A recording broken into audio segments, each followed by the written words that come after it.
Thank you guys so much for tuning in this week for Tuesday Tips with Fallon. This week we are going to do a little operation on our furniture. Sometimes there's some hard to reach places where the wood has broken or is loose, and I am going to show you how to get to those areas easily so that you can fix them. As you can see, this piece of wood is separating from this piece of wood, and if I were to take a regular glue bottle and just use the tip on it, it would only get the glue on the outer edge. But the problem is actually further down underneath. So I'm gonna take a syringe. You can get these off of Amazon, and I will link it just so you can see what I use. You can get a whole pack for less than $10. You just put the glue down in the syringe, however much you need. Okay.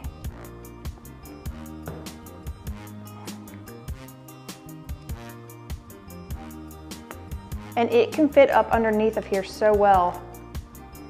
And you just put it in. You don't need a lot, just the normal amount of glue.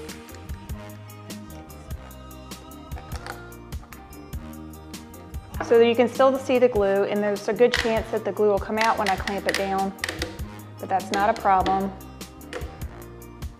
Clamp it right here. You can just take a lint-free towel or a baby wipe, that's what I'm using, and wipe off that glue. And it should dry nice and solid, and you will not have that problem anymore.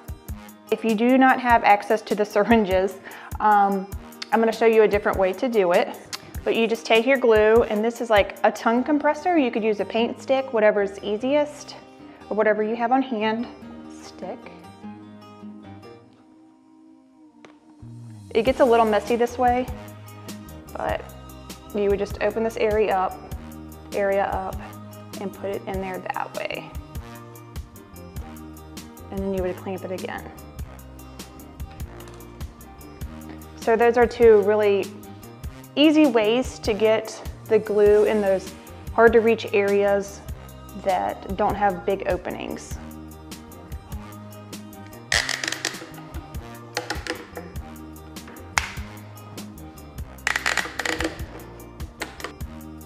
Okay. I have another example to show you guys with a dresser that I was painting. I noticed a tiny spot that was coming up with veneer, and I cannot get anything underneath of this except for a small syringe.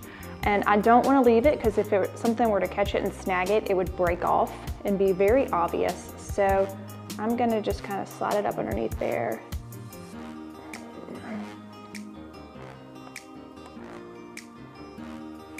And apply the glue. And I'm going to have it go squeeze out until it actually shows, so I know it's under there. All right, so I grabbed a small clamp and I'm applying it to this area now so that it can squeeze the glue down and dry it really well. Thank you guys so much for tuning in this week for Tuesday Tips with Fallon. One more thing that I want to mention is that these syringes come with airtight caps, and you can cap them off, there's still glue in them, and reuse them, so you don't have to throw them away immediately when you're done. I do this a lot with every size, and it's come in handy over the years. So hopefully this tip helps, and I will see you guys next time. Have a great week.